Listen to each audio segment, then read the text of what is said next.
Alright, so this might be one of the most just bare bones videos you ever see from me, especially when it comes to stuff on YouTube.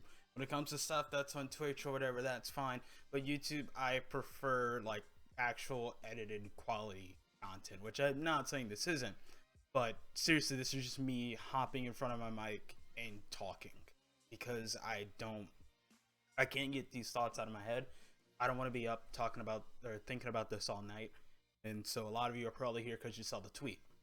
I want to talk about, and you can probably tell from the graphic and everything too. All right, so that's a good point. The gameplay is irrelevant. It's from one of the Reddit tournaments. I believe it was the first one actually.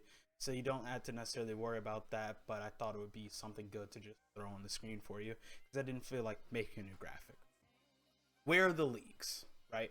There's so many things that we can go into when it comes to this question, but I feel like it is time where we really need to hone and talk about what's going on in this community, in the Call of Duty community, when it comes to amateur leagues, when it comes to anything that's not the Call of Duty World League, right? I'm not saying that the Call of Duty World League is not good. It is fantastic. There are things that could be changed with the system. I feel like a lot of people think that. We all think that. But this is a system that has been stable for the past 2 years. We've seen it grow. We've seen it change. And although a lot of people are very vocal about things that we want to change, we know that's there. That's good. We don't necessarily have to worry about the World League just up and disappearing one day, right? So we have this sort of solid foundation when it comes to the pro scene, right? That's fine. I'm all with that. I want to talk about everything else, right? I want to talk about the PAs, the IGLs, the FPLs, just the PYTs, right? Even the MES. Even we can throw. Technically, you might be able to throw UMG in there. They had the semi-pro league once before. I just want to talk about all of these players, all of these teams, all of these organizations that won't be included in the 16 teams that make the Global Pro League, because I feel like there's so much talent there. There's so much depth. There's so much opportunity that we really need to get down and say, hey, what's going on here? Right? Like, I don't want people to sit at home and just be grinding GBs pointlessly and scrimming for a couple of months until we lead up to Anaheim. Right? And even then, if you're not one of the 4 teams that even makes it into relegation, then you're just sitting on the sideline again for months waiting until champs. I know it's just something that it doesn't sit right with me, right? So I really this was sort of prompted by something that came up on the subreddit. It was a bit talking about, I know Mike, Kent, and Dirk both talked about it a little bit when it comes to amateur leagues and stuff that we see. And I know Dirk, he's been involved with amateur leagues for most of his casting career, right? And I would probably say it's recently, from at least what I know, he's of the mind now that it's really not worth the effort. And although I don't fault him for that, that's his opinion, I'm on the complete opposite side of the fence. I think we need more amateur leagues, and I think that they can actually work. So I know if you're watching this and you're just wondering, like, who in the world, like, actually get into the meat and potatoes of this. So let me go. And I might veer all the way off to the side at times. I'm very sorry. It's literally just all coming off the top of my head. I'll probably do a follow-up video where I've actually written some notes down and think of things that I didn't think of while on this sort of initial rant. So if you do want to see that, let me know. And of course, your comments and everything is always appreciated. First things first, I feel like one of the big things that a lot of people talk about and that deterred them from amateur leagues is the amount of work that has to go into it, right? And it's not necessarily just the work, but it's the fact that, oh, you'll have no shows, you'll have people that aren't serious about it, you have to do this, you have to do that, players aren't going to play if they don't have this, orgs won't sign up if they don't have that. My whole look at that is, right now, this is probably the best time to run a second league or an amateur league, right? So I'm going to talk about two different things that we could kind of go and split on here. When I refer to a second league, that's where you're trying to attract 10 through 22 in pro point standings. right? Those teams that were right there, but they didn't make it.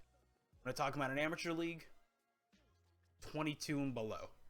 That's not necessarily how it would stack up, but you get the idea, right? Some of these players that you might not have heard of. These players that are flying out to events on their own dollar and getting double first round in the open bracket, making it to the third round of the open bracket and dropping out.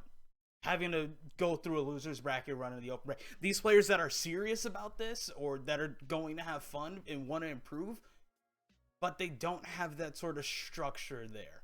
So we talk about a lot of players right now under the age of 18, or they are 18, over 18, and they have jobs, they have school, they have commitments that they have to deal with. They're not some of the players that can sit around and practice for 16 hours a day. They have things they have to do. And that's something that comes in with amateur leagues. You have to work with scheduling, right? So a lot of people are like, okay, it's not worth it. Just do show matches instead. Because keeping up with all of this is not necessarily going to work. My feeling is it can work. You have to have the right people. And you have to be all in on this, right? You can't sit around. It's like, oh, maybe they'll do this. Maybe they do that. No. From day one, if not day one, then you have to have it week one or month one. You need to set down some sort of schedule, right? I'll use FPL as an example of this because the dates are out there. And I feel like this is actually a really good thing that they did. So from day one, when that announcement comes out, you have dates. This is the This is qualifier 1. This is qualifier 2. This is qualifier 3. These are when your rosters are due. This is the rule set that we're going with. Of course, amendments and changes can be made to these things, but you need to get that information out there, and you need to get it out there in a timely order. It can't be the week of the qualifier, and I don't know when the qualifier is. I don't know when my team is playing. I don't know what the bracket looks like. I don't know what my maps are. You can't have all these questions up in the air just floating around in space, right? Because these are players that have things to do. And if you're able to put this out there far enough in the future, or technically it would be in the past because the qualifier is in the future, if you're able to get the information out there soon enough, you can have players and organizations say, hey, could you move the qualifier to this day or that day? This will work better for us. Then talk to your community. Be vocal. Talk to the players. Talk to the people that are interested and see what the best thing for them would be. You can stretch out a league to 2 months if you want. If you can only have 1 day of matches per week, you can do 2 or 3 days of matches per week if you want. If that fits your community, go ahead, do it. I feel like part of why we sort of see these struggles sometimes is that this isn't a slight on anybody, but sometimes I feel like that structure isn't there, that hierarchy isn't there, and it doesn't even necessarily have to be a hierarchy, but players and people with questions need to know who to go to, right? They need to know how to get certain information, when things are due, how things are going to be done, even what prize pools are, right? Because it can be a money thing. And I'm not necessarily saying that it should be a money thing, but, you know, sometimes it is. Right? And when we even talk about money, how much are you able to put up? You need to have something that's going to say, hey, play here. Like, you can actually do something here. And that money, as dry as it sounds, and as much as I necessarily don't really like it, money attracts talent. Right? Not like players. Money attracts people that will be playing in the league. You get people that are playing in the league that are good, more and more people are going to see this like, hey, these guys are playing. We kind of want to be on their level. Let's also play in this league. This might just be some fairy tale wish of mine or something, but I really do think that this can happen with the right set of people, with the right structure. And I want to help make it happen. Right? You attack that talent. You get those players. You get these people that are serious and really want this to succeed. And you'll also get players that are serious about this. Players can't drop everything. I know it's not the most ideal thing in the world. We're not League of Legends where we have this sort of secondary system or systems even below that. Even look at their college series, right? Those are essentially, they had a league system, and I believe now it's essentially show matches, right? But that doesn't mean that it can't work. This thing has been proven to work in other competitive games. So why can't it work in Call of Duty? Why? Like, seriously, this is the question that I want. And you can respond to me. You can throw it on Twitter. You can throw it in the comments. If you're of the mind that amateur leagues cannot work in Call of Duty, why? Why? Like, 100%. I'm not necessarily going to always disagree with you. I do think there are 100% there are valid arguments to the scheduling and making sure people are there, and financially, like, is it enough of an investment? Right? I just don't like seeing the scene so top heavy. We have $700,000 for the Global Pro League, $500,000 for the regular season, and $200,000 for playoffs for 2 stages. And then you get outside of that and there's essentially nothing. That's not necessarily on the fault of Activision and everything. Of course, they could come and help, and I would love to see that, right? But there are other people in this scene that can make it happen, that can make this work. So I want to bring up something else, because I just want to look at like what some people were saying and everything, and I don't really want to just say the same thing over and over again and just have you sitting here necessarily listening to me rant and rave, right? So I think people are just saying, you know, organizers have to come up, and also it has to be less of a pain to report matches. So I know the whole sort of trend right now is to have these dedicated websites, these platforms, whether you run ladders or leagues or show matches, everything, just a place people can connect with you, right? And there's sort of a stigma around the Twitter tournaments where you send your proof in through Twitter or through email and all of that. So a lot of companies are investing a lot in these websites, but they need an ROI at the end of the day. They need a return on their investment. And that's where it sort of comes to, okay, what can they do to attract players? If you're a player that frequents UMG, that would frequent like the PA website, or you frequent the Esports Hub or MES Live, like, what keeps you going back, or even Game Battles, of course, let's address the big name in the room.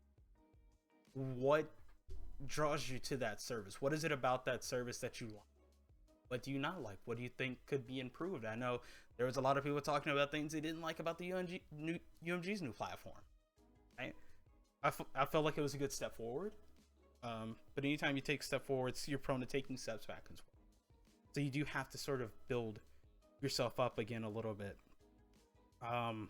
So I know Dirk did say he's seen so many people attempt these and completely fail. Once again, this isn't Thunder. I absolutely love Dirk. Looking at kids still in school, they don't have the commitment to show up to every match within the league. Non-stop headaches, people trying to run it. So that's one thing. If you're a player, commitment, right, to this. And if you're a league, once again, this goes back to putting that information out there. Contracts, player handbooks. Make sure everyone knows what they are getting into, right? Make sure, sign and date, hold them accountable. I know there are going to be situations where, okay, a team drops out, right? And this is going to take a lot of planning. But if you put in that grunt work, at the end of the day, you're going to see that success if you're able to attract these people. If you're able to put forth this product that says, hey, this is what we want to do. This is how we're going to do it. Will you be a part of this? This is what it would take. And this is what you can gain, right? Even if you're just throwing out experience. You're not just doing this to line pockets or anything. You can do this to give money and help money go into the community more and more. You can do this to help these players, right? Sometimes we are dealing with underage players. Sometimes we are dealing with people that really haven't had to deal with an NDA, and this isn't like their fault or anything. But you sort of help them get used to that. So then when they get ready to take that step into the World League or into something else that might supplement that, they know what's expected of them. They know what to do. They know what they'll be held accountable for. I'm not saying you have to rule with an iron fist or anything.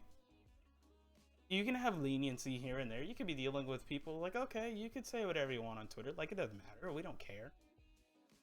Right? You don't have to go in like the USSR. But just tell the players and everyone that represents it what they need to do. And have a clear line of communication at all times. If you need to have weekly meetings for production, yeah, meetings for refs. If you have to do this, that, and the other, do it. Because it's going to help. It's going to help your image. And at the end of the day, the image of that company, if you have a reputable image, there are going to be people that look and say, hey, we can invest in this. Or players will be like, hey, we want to play in this. Right? So it helps. And I cannot tell you, this is like my part, like why I really want to see this. One, I want to see this scene grow. I want to see it succeed. And I feel like anytime you have something that's top heavy, it's prone to falling. Right? Of course, there is that threat. Like, yeah, somebody else is going to be willing to take your spot. Right? But we need a solid house of bricks. We don't have that right now. We have a roof. We have a roof and maybe one floor. Maybe a couple feet under that. Right? We have enough where we can look up and say, oh, look how cool that is. That's amazing. Let's support that. But we need these levels. Right? We need to say, okay, here's the top. Here's what you can do. To get there, you can do this. You can do this. Do this. You can do this. If we look at it from a traditional sports model, like, okay, here's your Pee-wee, right? Then you move up and up. Here's your school sports. Here's your high school. Here's your, you like your leagues in the city. You go to state. Here's your, I was thinking of AA. No. AAU. There we go. I was like, I had the two A's. So you have like your travel teams and everything. That's it doesn't have to follow that model necessarily. And there can be two things on the same level, of course, or even three or four. But at least from an on-camera perspective, from like my perspective, from someone who likes talking about this game, who likes dissecting plays, I can't tell you how much I would give to say, all right, this guy is down in the 34th pro point spot, or this guy has 1,025 pro points. What is he doing? Because that's part of what I want to see. I want to see what that guy's doing. Of course, I care about what Optic, what FaZe, what Envy, what C9, what LG. I care about what all those teams are doing. What Epsilon, what Splice, Red Reserve, Tainted Minds, Mindfreak, 3G, Fnatic. I care about what those teams are doing, 100%. But I also want to know what this guy who's getting 77th in open bracket is doing. I want to see how he's progressing, how he's getting better, how he's developing as a player, or how she's developing as a player. What she's bringing to the table. If she's finding any good teammates, if there's anything that she needs to look at and say, okay, this is how I get better. Of course, the players do this, but we can also help this. We can help put a structure to this. If we have a structure, then it's easier. You say you're at the top. It's like, oh, this guy, he was doing really well in such and such league. I know he was playing with this guy. I've played Search and Destroy, or I've played GBs with this guy, or that girl, or this woman, this man, this student, whatever title you want to throw onto it. It's like, I've had experience with this person. I'm going to bring them onto my team, or I'll pick them up as a sub. Right? Like, I don't know.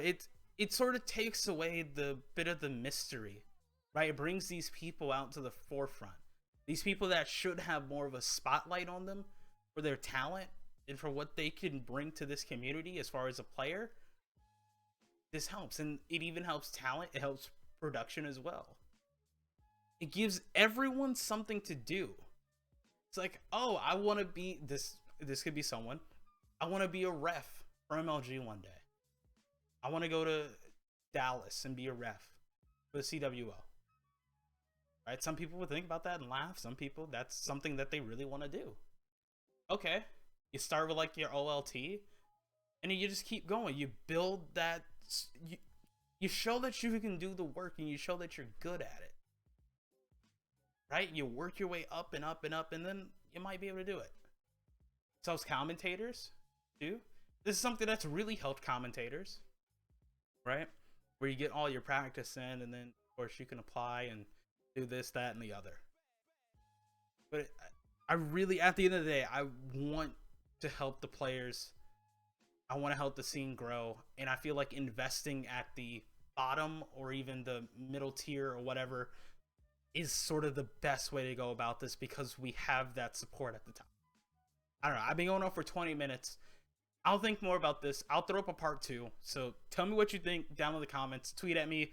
All the social media and everything is around on the screen. So tell me what you think about amateur leagues, what you would like to see, what you don't like.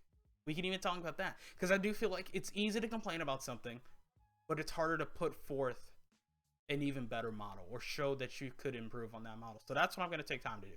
I'll take more time, get some more thoughts together, and I will come at you with a second video about this topic. Until then, let's discuss away from this video. I'll talk to you later.